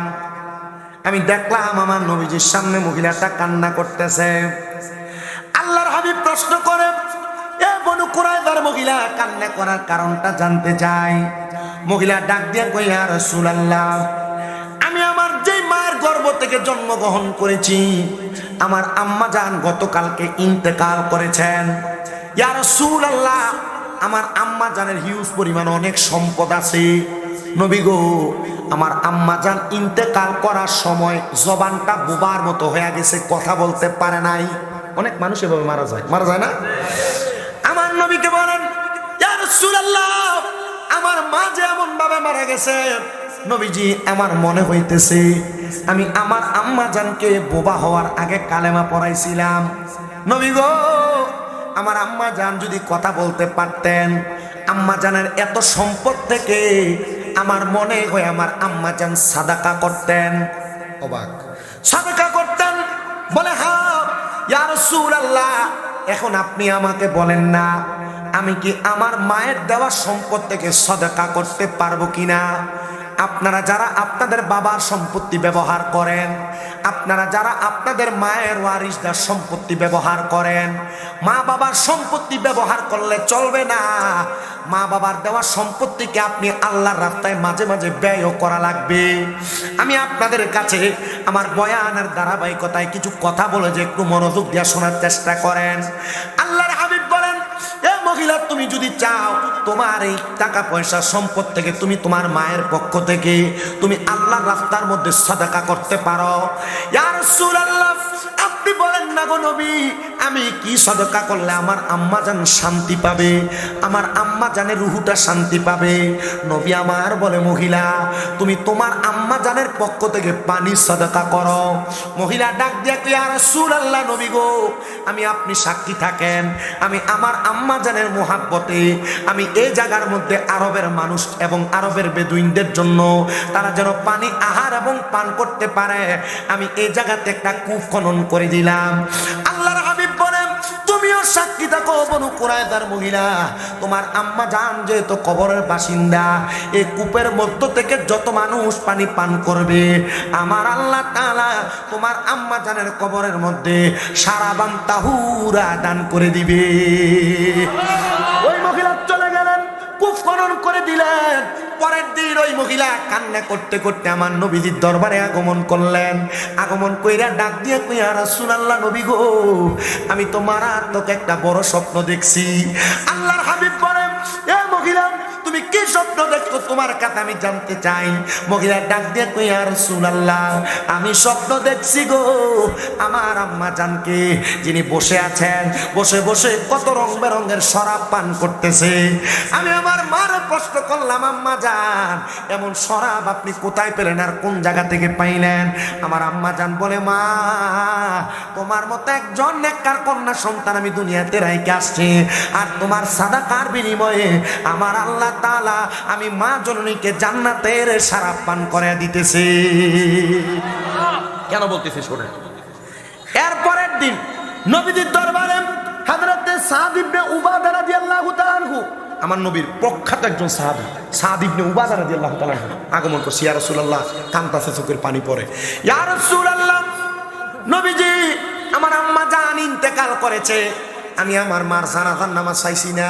আচ্ছা, কোন সন্তানের মা বাপ মরে গেলে যদি জানাজাটা না পড়াইতে পারে, কলজাটা ছিঁড়ে যায় না? সাদ ইবনে উবাদা কই, ইয়া রাসূলুল্লাহ, নবী গো, আমি আমার মায়ের জানাজার নামাজ পাই নাই, কিন্তু আমার মা আমার জন্য অনেক সম্পদ রেখে গেছে। ইয়া রাসূলুল্লাহ, ইয়া হাবিবাল্লাহ, নবী গো, এই সম্পদগুলা আমি কি করব আমি বুঝতেছি না। নবী গো, আমি আমার মায়ের জানাজা যেহেতু পাই নাই, আপনি বলেন না আমি কি আমার আম্মা জানের জন্য কোনো ইসালে সওয়াব পাঠাইতে পারি নাকি? এমন কি কাজ আছে যেটা করার মাধ্যমে আমার আল্লাহ তাআলা আমার আম্মা জানের কবরে নাজাত প্রদান করবে? নবী আমার ডাক দিয়া কই, সাহাবী সাদাকা। ওই সাহাবী ডাক দিয়া কই, ইয়া রাসূলুল্লাহ, আপনি সাক্ষী থাকেন গো নবী, আপনি সাক্ষী থাকেন। আমার একটা মিখওয়াদা নামক খেজুরের বাগান আছে, একটা খেজুরের বাগান আছে সাদ ইবনে উবাদা, মিখওয়াদা। ওই খেজুরের বাগানটা আমি আমার মায়ের নামের উপরে আল্লাহর রাস্তায় আমি সাদাকা করে দিলাম। আমার নবী কয়, সাহাবী তুমিও সাক্ষী থাকো, এই খেজুরের বাগান থেকে যত মানুষ খেজুর আহার করবে আমার আল্লাহ তাআলা তোমার আম্মা জানের কবরে নাজাত প্রদান করবে। নবী যখন এই কথা বললেন, এই কথার মধ্যে ৭২ জন সাহাবীর মধ্যে হযরত সাদ ইবনে উবাদা একজন, কিন্তু মুনাফিক 2 জন যখন এই কথা বললেন, আল্লাহ সাথে সাথে আয়াত নাযিল করে দিলেন পূর্ববর্তীদের কথা খেয়াল করতে। মুনাফিক বেঈমান ইহুদিরা আল্লাহর হাবিবের দরবারে যারা আগমন করতেন তারা আমার নবীজির কথাগুলা নিয়ে সমালোচনা করতেন, বাজে কথা বলতেন, মন্তব্য করতেন। আর আল্লাহর হাবিব তখন তাদের পূর্ববর্তীদের কথা স্মরণ করে দিলেন। পূর্ববর্তী এমন অনেক মহিলা ছিল, অনেক পুরুষ মানুষ ছিল যারা একজনের কথা নিয়ে অন্যজন সমালোচনা করতেন। আল্লাহর হাবিব বলে, তোমরা কি জানো ফারাজ নামক একজন লোক ছিল এই গোত্রের মানুষের, যাদের ফারাজ নামক লোকটা মানুষের কথা নিয়ে পেছনে পেছনে সমালোচনা করত, মন্তব্য করত। তো আল্লাহর হাবিব সাল্লাল্লাহু আলাইহি সাল্লামের স্ত্রী আম্মা জান আয়েশা সিদ্দিকার ছোট বয়স দেখা ফারাজ নামক লোকটা আল্লাহর হাবিবের স্ত্রীর ব্যাপারে বাজে মন্তব্য করা শুরু করেছে। নবী আমার বলেন, তোমরা কি জানো তোমরা যারা আমার দরবারের কথাগুলো নিয়ে বাহিরে বাহিরে সমালোচনা করো, ওই ফারাজ নামক লোকটা ইন্তেকাল করার সময় তার মুখ দুইটা ভাগ হয়ে গেছিল, তার দাঁতগুলো পড়ে গেছিল। তোমরা মনে রাখো রে, তোমাদের পূর্ববর্তী মানুষগুলা তাদের দুনিয়া এবং আখেরাতকে বরবাদ করেছে একমাত্র সমালোচনার মাধ্যমে, একমাত্র পরনিন্দার মাধ্যমে, একমাত্র গীবতের মাধ্যমে। আমি নবী তোমাদের কাছে আবেদন জানাই, তোমরা কখনো পরনিন্দা করবা না, খোদাভীতি ধারণ করবা। যখন কোনো মানুষের ব্যাপারে গীবত তোমার মুখে আসবে, ঠোঁটে আসবে, তোমার মনে আসবে, তখন তুমি আল্লাহ তাআলার দরবারে চক্ষু বন্ধ করে এরাদা করবা, আল্লাহ এই মুহূর্তে আমি আমার নফসকে কোরবানি করলাম। বলে, কোন নফসকে কোরবানি করলা? আল্লামা জালালউদ্দিন রুমি রহমতুল্লাহ আলাইহি বলে, মানুষের সমালোচনা, মানুষের গীবত, মানুষের পরনিন্দা যে নফস করে, ওই নফসটার নাম হলো নফসে আম্মারা। নফসে আম্মারা ওই নফসটা মানুষের সমালোচনা এবং গীবত, পরনিন্দা, গুনার কাজের মধ্যে মানুষকে নিয়ে যায়। উনি বলেন, এই নফসের দুকার মধ্যে পইরা যখন তুমি চক্ষুটা বন্ধ কইরা আমার আল্লাহ তাআলার কাছে দোয়া করবা, ওগো আল্লাহ আপনার দরবারে ফরিয়াদ জানাই, আমি এই মুহূর্তে আমার একটা নফসের গুনাহকে আমি জবাই করলাম, কোরবানি করলাম, তোমার আমল নামার মধ্যে 1000 উটনি কোরবানি করা সওয়াব দেওয়া হবে। আপনার মনে আছে যে শামীম রাজাটা বন্ড, আপনার মনে আছে যে শাহসুফি আলহাজ আকবর আলী ফাটোয়ারি রহমতুল্লাহ আলাইহির মাজারে উরুস করেনি, এটা বন্ডামি ছাড়া আর কিটা? এটা মনে আইছে, কিন্তু আপনি এটা মুখে প্রকাশ করেন নাই। এই মুখ থেকে বাহির করার আগে আপনি এটা জবাই করে দিয়েছেন। আল্লাহর নবী বলতেছেন, 1000 উট কোরবানি করলে যে সওয়াব, একটা গীবত মুখের আগায় আসছে, বাহির করে নাই, আর আমল নামায় 1000 উট কোরবানির সওয়াব দেওয়া। আপনার কষ্ট হইতেছে?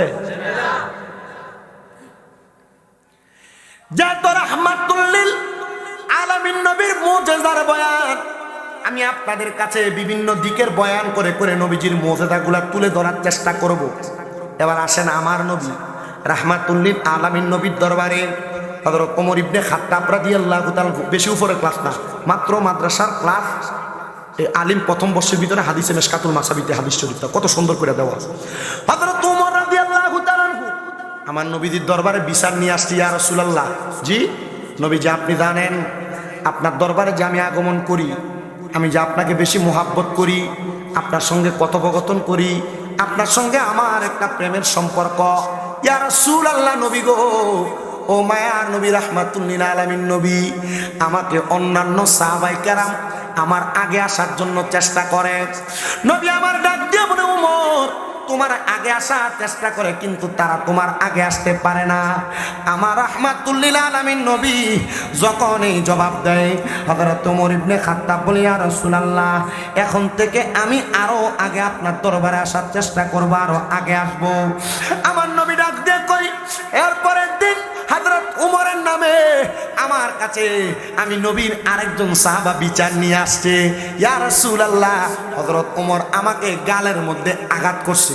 একটু রাগান্বিত সাহাবী, জোরে থাপ্পড় মারছে। কি করছে? আমার নবীজি প্রশ্ন করেন, এ সাহাবী হযরত ওমর তোমাকে এমনি এমনি আঘাত করে নাই? কারণ সাহাবায়ে কেরাম হলো আমাদের সত্যের মাপকাঠি। সাহাবায়ে কেরাম যদি বেইনসাফের সাথে আঘাত করে, এটা হতে পারে না, আমরা তাদের থেকে শিখবো। নবী আমার ডাক দিয়া কই, শোনো, আমার ওমর যদি তোমাকে আঘাত করে থাকে ঠিক করেছে। হযরত ওমর রাদিয়াল্লাহু তাআলা আনহু দেখছে যে বিশাল লই সাহাবী আগমন করছে, মাথাটা নিচা কইরা আল্লাহর হাবিবের দরবারে আগমন করছে। আমার নবী রাহমাতুল লিল আলামিন নবীকে, ইয়া ওমর, ওমর তুমি যে সামনে আসছো, ওর কথা বলে না, আজকে সালামও দিছে একবারে নিম্ন ভাষায়। অন্যদিন আসসালামু আলাইকুম আসসালাতু ওয়াসসালামু আলাইকা ইয়া রাসূলুল্লাহ, সালামুন আলাইকা ইয়া রাসূলুল্লাহ কে সালাম দেয়। কিন্তু এই দিন হযরত ওমর একবারে নিচা সুরে সালাম দিছেন। জোরে কয় না তো সুবহানাল্লাহ। আমার নবী প্রশ্ন করে না, ওমর তুমি কেন ওই সাহাবীকে আঘাত করলা? নবী আমার জিজ্ঞাসা করে, ইয়া ওমর তুমি আমার দরবারে আসতে কেন আজকে দেরি হইল? আপনার কি কষ্ট হইতেছে? হুজুর বিরিয়ানি কি আমার ফরফর দিবেন না ফজর সময় আখির মুনাজাত আমার পরে ঢুকে না, আপনি আপনার আখির মুনাজাত করবেন। আচ্ছা ঠিক আছে। আমার নবী জিজ্ঞাসা করছে কি আজকে আসতে দেরি হয়েছে কেন? তো রাহমাতুল্লিল আলামিন নবীর হযরত ওমর রাদিয়াল্লাহু তাআলা বলে, ইয়া রাসূলুল্লাহ আমার জুতা লুকে এলেছে, জুতা। মারহাবা কয় না? কি লুকে ফেলছে? আমার জুতা লুকে ফেলছে। রাহমাতুল্লিল আলামিন নবী মুস্কি মুস্কি হাসে। ওই সাহাবীর মনটা বেদার হয়ে গেছে। ইয়া রাসূলুল্লাহ, ও মায়ের নবী, আপনার কাছে জানতে চাই আপনি কি হযরত ওমরের বিচার করবেন না? আমার নবী মুস্কি মুস্কি হাসে আর ডাক দিয়া বলে, মুহাব্বতের সাথে আদরের সম্পর্কে আঘাতপ্রাপ্ত হইলে এ আঘাতের কোনো বিচার হয় না, এ আঘাতের কোনো বিচার হয় না। ওই সাহাবী বলে, ইয়া রাসূলুল্লাহ আমি তো আপনারেও মুহাব্বত করে আসার জন্য হযরত ওমরের জুতাটা লুকাইছিলাম। তো হযরত ওমর রাদিয়াল্লাহু তাআলা আনহু কেন আমার গালে আঘাত লাগাইলো? বলে হযরত ওমর যে তোমার আগে মদিনাতে আসতে পারবে না, এই জন্য তোমার গালের মধ্যে আঘাত লাগাইয়া দিছে। এ সাহাবী রে, তুমি আমার ওমরের প্রতি রাগান্বিত থাকবা না। আল্লাহর হাবিব সাল্লাল্লাহু আলাইহি ওয়াসাল্লাম বলে, কোন মুসলমান যদি কোন মুসলমানের প্রতি রাগান্বিত থাকে আর যদি ইসলামের সাথে মুহাব্বতের সাথে ওই রাগটাকে ত্যাগ করে, আমি নবীজি তার দিকে মুস্কি হাসি দিব এবং তার হাতে ধরে ধরে আমি নবী জান্নাতে নিয়ে যাব। রাগের হাদিস, রাগের। আপনারা যে রাগ করেন না ইসলামের সাথে, মানা করে রাগ বলে করেন আব্বা, আরে করেন রাগ উঠে ভাই বেরিয়ে লোক করেন না রাগ, এটা রাগ বেশি অন্যদিকে ফিরে উঠতে দেয় না আপনারা। আপনারা কি কষ্ট হইতেছে? আমি জানি না আসলে আপনারা কোন লেভেলের ওয়াজ শোনেন। আমি এদিকে আর আইছিলাম না কোনো দিকে, এই মাহফিল আইছি না, তবে এদিকে ভিতরে গেছিলাম, আমার মনে আছে। হাতিয়ে কম দনের পরে আর রাখি না, পাতা নেই, এরা ভালো মানুষ পাতানিস কোনা নেই হুজুরে সরে দিকে মুম্বাই। আচ্ছা, এটা কিসের হাদিস শোনাইলাম আপনারা? রাগ রাগ রাগ রাগ করেন না, রাগ না করলে লাভ আছে নি? যদি নবীরে মনে করেন যে রাহমাতুল্লিল আলামিন হাতে ধরে জান্নাতে দেবেন নবীজির, তাহলে রাগ করা বন্ধ। আল্লাহ কবুল করো। আমার নূরের নবী রাহমাতুল্লিল আলামিন নবী আমার শোনায় দে উম্মত, তাহলে আমি নবীজি তার হাতে ধরে কোথায় নিয়ে যাব? জান্নাতে নিয়ে যাব। মারহাবা কোন? এবার আমার নবীজি রাহমাতুল্লিল আলামিন নবীর সাহাবায়ে কেরামের ঘটনা থেকে নবীর মুজিজা বুঝলেন। নবীজি শুধু জান্নাতে নিয়ে যাবেন, দেখেন দুনিয়াতে জান্নাতে সুসংবাদ দেয় রাহমাতুল্লিল আলামিন নবীজি।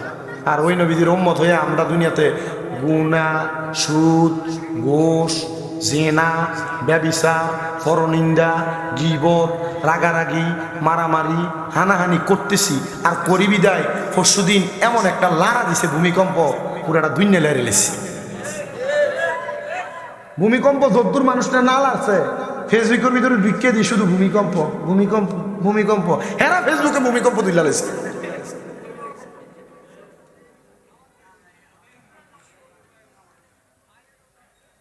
এরকম ভূমিকম্প আর দেখেন না, আর নিজে টেরো হয়েছি না ভূমিকম্প, বাইয়াছিলাম ঘুমে। আমার আম্মা অসুস্থ মানুষ, আমার ফোন দেওয়া কয়ে কি ধরে ভূমিকম্প তুই দুনিয়া লাগে গেছে, তুই কো ঘুমে। যে সময় আমি শ্রীমঙ্গল ছিলাম, আমার জুমা পড়েছে আরেকজন, আমার আম্মা জান আজকে 7 মাসের উপর অসুস্থ। আপনারা দোয়া করেন, হাঁটতেও কষ্ট হয় আমার আম্মার, এই পিএলআইডি অপারেশন হয়েছে মেরুদণ্ডের হাড়ের, এখন হাঁটতে খুব কষ্ট হয়। আমি সব জায়গায় আমার আম্মার লেগে দোয়া চাই, হয়তো আল্লাহ তালা আমার আম্মার অসুস্থ মানে আমরা বড় কোনো পরীক্ষা করতেছি। আমি যে কথা বলতেছিলাম, এতক্ষণ পর্যন্ত আমরা নবীজি সাহাবায়ে কেরামের আদর্শ দিয়া নবীজির মুজিজার কথাগুলো শুনছি। আরো অনেক বড় বড় মুজিজা আছে। একজন প্রখ্যাত আলেম, যিনি নাম হযরত ইউসুফ মুরাদাবাদী রহমতুল্লাহ আলাইহি। ইউসুফ মুরাদাবাদী উনি ছিলেন একজন মসজিদের ইমাম, খতিব। ইউসুফ মুরাদাবাদী রহমতুল্লাহ আলাইহি বলেন, আমার একটা ফুত ছিল, হ্যাঁ, একটু উদাস চলাফেরা করতেন। কি চলাফেরা করতেন? উদাস চলাফেরা করতেন। তা আমার সন্তানকে বাসার লোকেরা রাস্তায় পাইয়া ধরে নিয়ে যায়, আটকে ফেলছে। তো হযরত ইউসুফ মুরাদাবাদীর কাজ ছিল, উনি যখনই অবসর থাকতেন উনি রহমতের নবীর উপর দুরূদ শরীফ পড়তেন। এত আস্তে সুবহানাল্লাহ কইলেন, আর মোহাব্বতে কর না সুবহানাল্লাহ। হযরত ইউসুফ মুরাদাবাদী বলেন, আমার সন্তানটাকে মুরাদাবাদ এলাকার বাদশা তার ঘরের মধ্যে, তার জেলখানার মধ্যে বন্দি করে রাখছেন। আমি ইউসুফ মুরাদাবাদী, আমি সব সময় আমার নবীজির উপর দুরূদ শরীফ আদায় করতাম। কিন্তু ওই দিন আমি আমার নবীজির উপর দুরূদ শরীফ আদায় করতে পারি না, আমার সন্তানের টেনশনে, আমার পরিবারের টেনশনে। হযরত ইউসুফ মুরাদাবাদী বলেন, জগতের মানুষ তোমরা শুনে নাও, আমি যখন এমন টেনশন করতে লাগলাম, হঠাৎ টেনশনে টেনশনে আমার পুরাটা রাত্রি যখন অতিবাহিত হয়ে যায়, আমি দেখলাম আমার ঘরের দরজার মধ্যে কে যেন আওয়াজ দেয়। আমি দরজাটা খুইলা দেখলাম গো, আমার ঘরের সামনে মুরাদাবাদ এলাকার বাদশা হাজির হয়ে গেছে। তার ঘোড়া, তার সম্পদ, টাকা পয়সার ডাল নিয়ে আমার দরবারে হাজির। আইসা ডাক দিয়া কই, ইউসুফ মুরাদাবাদী, আমার সালাম আপনি গ্রহণ করেন গো। বলে, বাদশা, আপনার দরবারে মানুষ যেন তসিরে দাঁড়ায় থাকে, আর আপনি বলতেছেন আমি যেন আপনার সালাম গ্রহণ করি, কারণটা কি আপনি বলেন না? বাদশা ডাক দিয়া কই, ইউসুফ মুরাদাবাদী, যদি আপনি সালাম না গ্রহণ করেন তাহলে মদিনার নবী বেজার হয়ে যাবে। ইউসুফ মুরাদাবাদী বলে, আমার সালামের জবাবের সাথে আমার মদিনার নবীর সম্পর্ক কি তুমি বলো? উনি বলেন, আমার নবীজি রাহমাতুল লিল আলামিন নবীর দিদারে মুস্তাফা আপনি ইউসুফ মুরাদাবাদীর কারণে আমি পাইছি। বলে, বলো কি? বলে, হ্যাঁ, আমি যে আপনার সন্তানকে গ্রেফতার করেছি, আপনি তো আমার প্রতি রাগ হয়ে আমার সালামের জবাব দেন না। ইউসুফ মুরাদাবাদী, আপনার সন্তানকে আমি দিনের দ্বিপ্রহরে মানে দুপুর বেলা গ্রেফতার করেছি। রাত্রবেলা আমি যখন আমার বাদশাহীর কাজ শেষ করে আমার ঘরে ঘুমাইতে গেলাম, ঘুমাইতে যাওয়ার পরে আমি ইউসুফ মুরাদাবাদী, শোনেন গো, আমি দেখলাম আমার রাজপ্রাসাদের অন্ধকার ঘরের মধ্যে সাদা রঙের পোশাক পরা কে যেন একজন মাথার মধ্যে কাপড় দেওয়া হাজির হয়ে গেছে। আমি দেখলাম ওনার চেহারার নূরের তাজাল্লিতে আমার ঘরটা ঝলমল ঝলমল ঝলমল করতেছে। আমি আমার চোখ খুলতে পারতেছিলাম না। আমি জিজ্ঞাসা করলাম, কে গো আপনি? তিনি আমার জবাব দেয়, আমি হইলাম ইউসুফ মুরাদাবাদীর রসুল, আমার নাম হইল মুহাম্মাদুর রাসূলুল্লাহ সাল্লাল্লাহু আলাইহি ওয়াসাল্লাম। জোরে জোরে কোন সুবহানাল্লাহ। ইয়া রাসূলুল্লাহ, আমি তো আপনার উম্মত, তাহলে আপনি কেন ইউসুফ মুরাদাবাদীর নবী বললেন? নবীজি তখন ওনাকে স্বপ্নে খাস করে ইউসুফ মুরাদাবাদীর কথা বলছেন। মনে করেন এই হুজুরের নাম কি? জুবাইর হুজুর, জুবাইর আল মাহমুদ হুজুর। মনে করেন হুজুরের কোনো আত্মীয় স্বজনকে গ্রেফতার, হুজুর সব সময় দুরূদ শরীফ পড়ে, কিন্তু এই আত্মীয় গ্রেফতার হওয়ার কারণে হুজুর এক রাত্র এই রাত্র আর দুরূদ শরীফ পড়তে পারে নাই। এখন আমি হুজুরের লোক, আমার পাওয়ার আছে, আমি যাইয়া ওই লোককে স্বপ্নের ভিতরে কইলাম, এই তুই যে জুবাইর হুজুরের অমুক আত্মীয় রে গ্রেফতার করে রাখলি, জুবাইর হুজুর, আমি তো এটা তো ঠিক করলি না, তো আমার উনি জিজ্ঞাসা আপনি কে? আমি কইলাম আমি জুবাইর হুজুরের লোক। কালো আমার নবীজি তখন স্বপ্নে খাস করে বলছে, আমি ইউসুফ মুরাদাবাদীর লোক, মানে ইউসুফ মুরাদাবাদীর নবী। আচ্ছা, নবী যদি কাউকে খাস করে কোনো কিছু বলে, আচ্ছা কোনটা এটার ভিতরে আলাদা একটা ভেদ থাকে না? বাদশা ডাক দিয়া বলে, নবী, আমি তো আপনার উম্মত, আপনি কেন শুধু ইউসুফ মুরাদাবাদীর নবী বললেন? আমি আপনার কাছে এই কথার জবাব চাই। বলে, জানো আমার ইউসুফ ইউসুফ আমি নবীর প্রতি দুরূদ শরীফ আদায় করে, আর আমি রাহমাতুল লিল আলামিন নবী আমার ইউসুফের দুরূদ শরীফের আওয়াজ আমি মদিনাতুল মুনাওয়ারায় বসে বসে শুনি, মদিনাতুল মুনাওয়ারায় থেকে থেকে শুনি। আমি জানতে চাই আমার নবীদিকে দুরূদ শরীফ আর সালাম প্রদান করলে আমার নবী আমাদের দুরূদ শোনে কি শোনে না? ওরে আমার নবী বহু দূরে, আরে ইমানদারের জানের কাছে বলেন আমার নবী বহু, আরে ইমানদারের জানের কাছে উম্মতেরা সালামে দিলে উম্মতেরা নবী শুনতে পাই, পাইলে নিরা লাই গো নবী লাই বলেন পাইলে নিরা।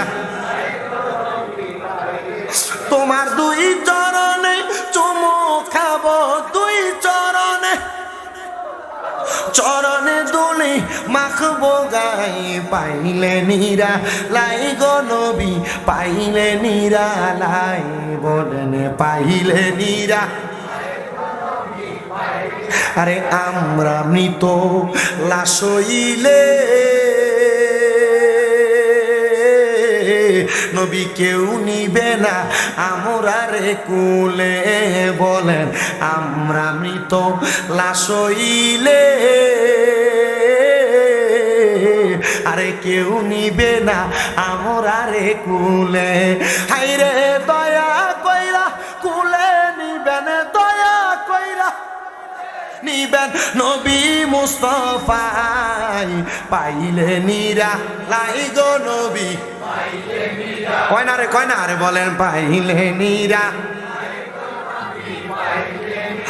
আপনার দুই কদমে চুমু খাবো, দুই কদমে বচরণে দুলা মাখবো গাই, পাইলে নিরা লাই গো নবী পাইলে নিরা লাই, পাইলে নিরা লাই গো নবী। মুসলমান হযরতে ইউসুফ মুরাদাবাদীর কথা আমার নবীজি মুরাদাবাদের বাদশার কাছে বলতেছে, এ বাদশা আমার ইউসুফ আজকে আমি নবীর প্রতি টেনশনে দুরূদ শরীফ আদায় করে নাই, তুমি তোমার ইউসুফের সন্তানটাকে জেলখানা থেকে ছেড়ে দাও। উনি বলেন ইয়া রাসূলুল্লাহ নবী গো, আমি তো কোনোদিন আপনার চেহারা মুবারক দেখি নাই, আজকে আপনি আপনার চেহারা মুবারক আমার একবার দেখা দেন, আমি আল্লাহর কসম করে বলি আমি ইউসুফের সন্তানকে ছেড়ে দিব। আমার নবী ডাক দিয়া কই বাদশা রে, তুমি আমার ইউসুফের সন্তানটাকে ছেড়ে দাও, যদি আমার ইউসুফ খুশি হয় আমি নবীর প্রতি দুরূদ শরীফ আদায় করে, তাহলে আমি তোমাকে তো আমার চেহারা মুবারক দেখা দিব। জবান খুলে জোরে কন্যা আল্লাহু আকবার। এই ইউসুফ মুরাদাবাদী পেছনের দিকে তাকিয়ে দেখেন আমি বাদশা যেই ঘোড়ার পিঠে চড়ে চড়ে আমার মুরাদাবাদ এলাকা দেখাশোনা করতাম, আপনার সন্তানকে ওই বাদশার ঘোড়ার পিঠে চড়াইয়া আমি আপনার সামনে নিয়ে আসছি। ও ইউসুফ মুরাদাবাদী, আপনি বলেন না বলেন না বলেন না আপনি আমাকে ক্ষমা করছেননি, আপনি আমার প্রতি রাজি হয়েছেননি?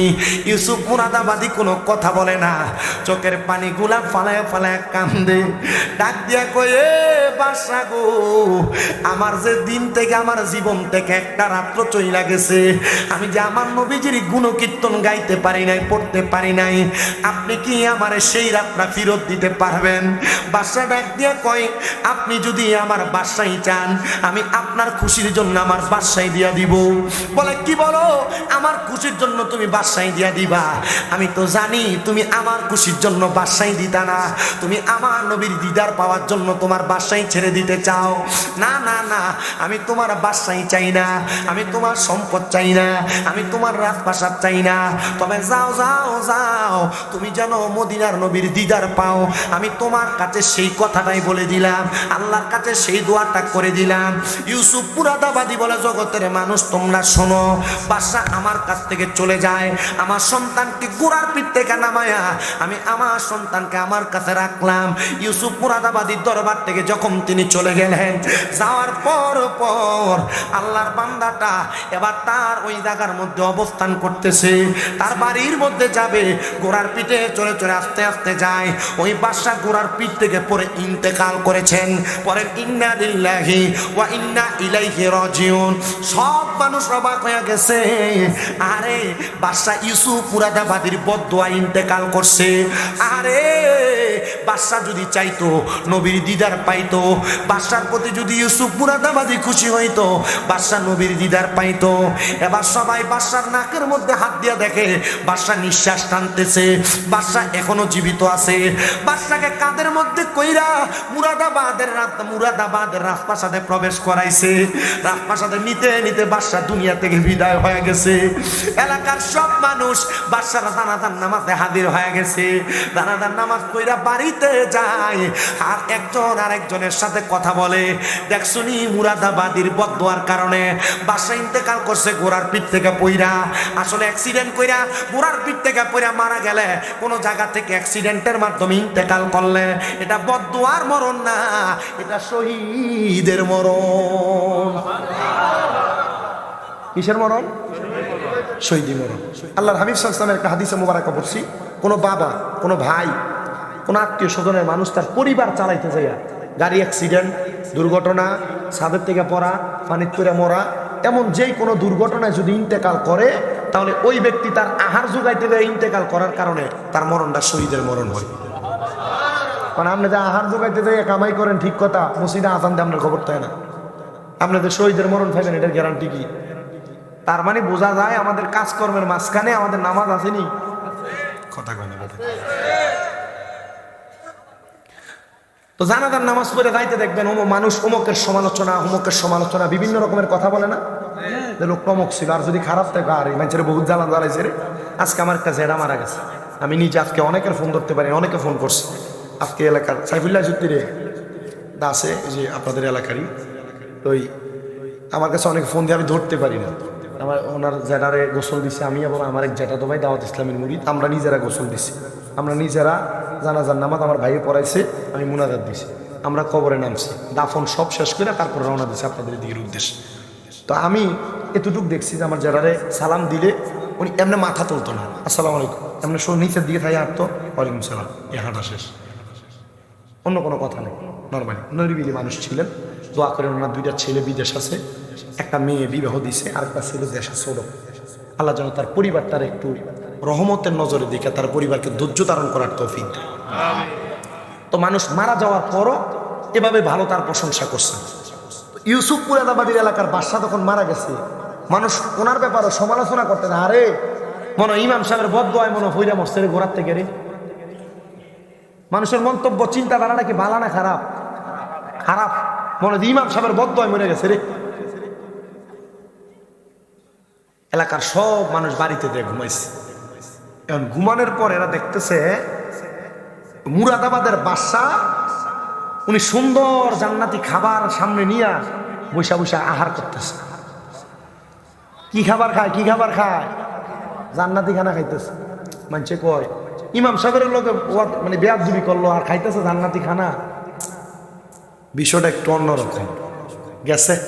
তাড়াতাড়ি ইউসুফ মুরাদাবাদীর দরবারে, হুজুর আপনার সন্তানকে যে অ্যারেস্ট করছিল এ বাদশা ইন্তেকাল করছে, এত ঘোড়ার পিঠ থেকে ফিরে মরছে, আমি যে স্বপ্ন দেখলাম এ সুন্দর সুন্দর খানা নিয়ে বয়ে রয়েছে।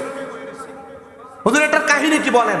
কারণ একজন যে অনেক কথা বলছে, পুরো মসজিদের মুসল্লিরে উঠে কয়, হ্যাঁ হুজুর হ্যাঁ আমি স্বপ্ন দেখছি, আমি একই স্বপ্ন দেখছি। মারহাবা কর না। ইউসুফ মুরাদাবাদী বলেন, তোমরা আমার একটু সময় দাও, আমি সামান্য সময় নেই, যে সময়ের মাধ্যমে আমি আমার এলাকার মানুষকে তোমাদের জবাব দিতে পারবো। ইউসুফ মুরাদাবাদী 2 রাকাত নামাজ আদায় করলেন, সেজদার মধ্যে যে চক্ষুটা বন্ধ করে রাখলেন, ডাক দিয়ে বলে, এলাকার মানুষ তোমরা শুনো, আমি আবার বাদশারে মুরাকাবার মাধ্যমে নামাজের মধ্যে জিজ্ঞাসা করলাম, ওগো বাদশা আপনি বলেন না, আপনি যে ইন্তেকাল করলেন আপনার তো শখ ছিল নবীকে দেখবেন, আপনি কি নবীরে দেখছেন? আর আপনি যে জান্নাতি খানা ফেনা খাইতেছেন এটার কারণটা কি? ইউসুফ মুরাদাবাদী বলেন, জগতের মানুষ তোমরা শুনো রে, আমার ওই বাদশা জবাব দেই, আমি যখন গোড়ার পিঠ থেকে পড়ে যাই, আমি পিঠ থেকে পইরা লম্বা লম্বি হইয়া শুয়াছিলাম, এমন টাইমে আমি স্বপ্ন দেখলাম গো, আমার কাছে আল্লাহ তাআলা রহমতের ফেরেশতারা আমার রূহ নেওয়ার জন্য চেষ্টা করে, কিন্তু ফেরেশতারা আমার রূহ নিতে দেয় না। আরে কেমন কারণে রূহ নিতে দেয় না জানো? আল্লাহর নবীর হাদিসে মুবারাকা, তিরমিজি শরীফের হাদিস পড়ে আসলে দেখলাম আল্লাহর নবী ডাক দিয়ে কই, উম্মত, কোন ইমানদার নবী প্রেমিক যদি ইন্তেকাল করে, আজরাইল তার রূহটা নিতে কষ্ট হয়ে যায়। কারণ কি গো নবী, কেন কষ্ট হয়? আমার নবী বলে, কোন ইমানদার বান্দা যখন ইন্তেকাল করবে, ওই বান্দাটার সামনে আমার আল্লাহ তাআলা আজরাইল পাঠানোর আগে দুইটা রহমতের ফেরেশতা পাঠায়া দেয়। ওই ফেরেশতাগুলা ইমানদার বান্দার সামনে ডাইনে বামে ঘুরতে থাকে। এবার আজরাইল আইসা ইমানদারের বুকটার ভিতর দিয়া যখন রূহটা বাহির করার চেষ্টা করে, ইমানদার বান্দার বুকের মধ্য থেকে ফেরেশতারা ডাক দিয়া কয়, এ আজরাইল, বান্দার রূহ এখান দিয়া নিতে পারবা না, কারণ বান্দার বুকের মধ্যে আল্লাহ নবীর ভালোবাসা আছে। এবার আপনারা বলেন, আমরা সবাই বুকের মধ্যে আল্লাহ নবীর ভালোবাসা নিয়ে মরতে চাই কি চাই না? কারা কারা চাই ডান হাত তুলে আমার আল্লাহরে দেখায়। আল্লাহ কবুল করেন, জোরে কোন আমিন।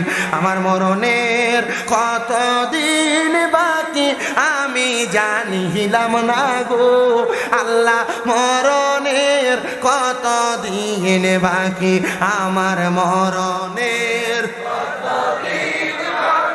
আমি জানিলাম না গো, আল্লাহ মরণের কতদিন বাকি।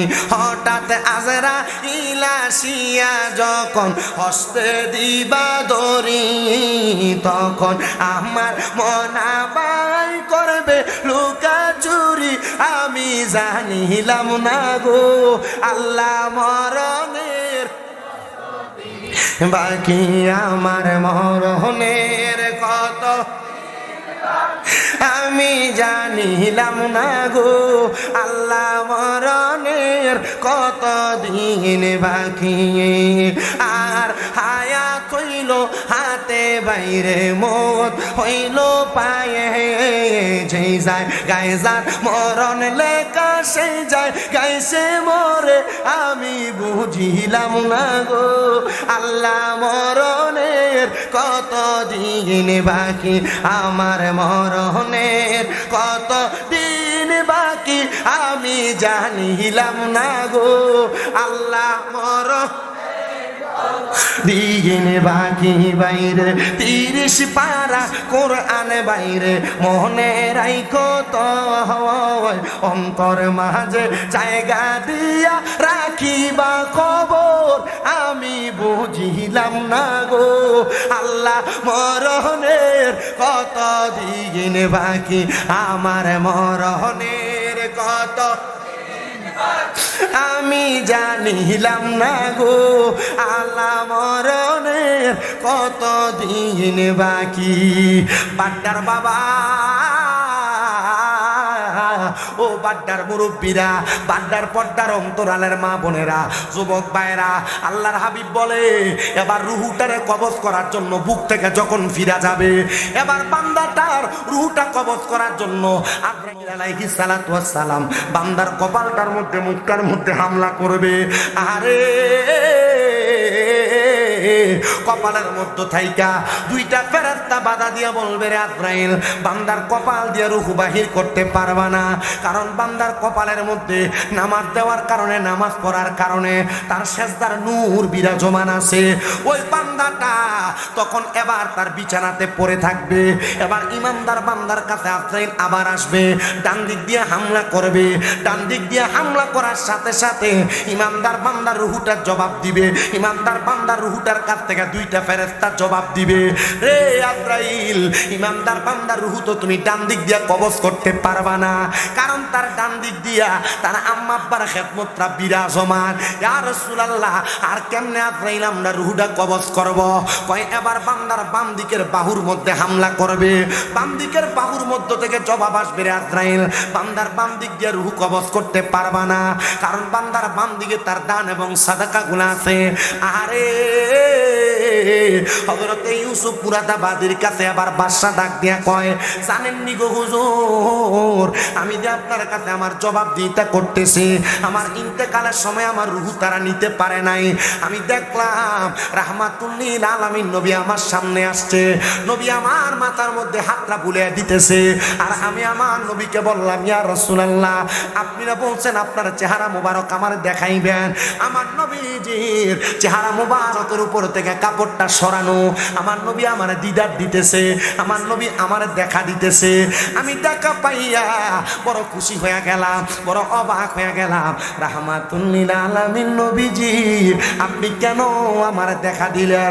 বলে, তুমি যে আমি নবীর দিদার পাওয়ার জন্য আবু ইউসুফ মুরাদাবাদীরে খুশি করছো, আমি আল্লাহ তাআলার পেয়ারা হাবিব তোমারে খুশি করার জন্য আমি তোমার মরণকালে চইলা আসছি। এবার আপনারা বলেন, আমরা যদি নবীরে খুশি করতে চাই, আজকে যে একজন হঠাৎ আল্লাহ পাকের খাস বন্ধু শাহ সুফি আল হাজ আফগুরানি পাটোয়ারি রহমতুল্লাহ আলাইহি, ওনার মাহফিলের মধ্যে আমরা হাজির হয়ে গেছি। আমার নবী আজকের মাহফিলের উসিলায় আমরার প্রতি রাজি এবং খুশি হইতে পারে কি পারে না? এ মুসলমান, এ নবীর উম্মতের দলেরা, আমি আপনাদের কাছে আরেকটা কারগুজারির জন্য একটা ঘটনা শোনায় দিব। যেহেতু রাত্র এখন 1:51 বাজে, তাহাজ্জুদের ওয়াক্ত না, রাত্র 1:51 বাইজা গেছে, আমি আপনাদের কাছে আরেকটা কারগুজারি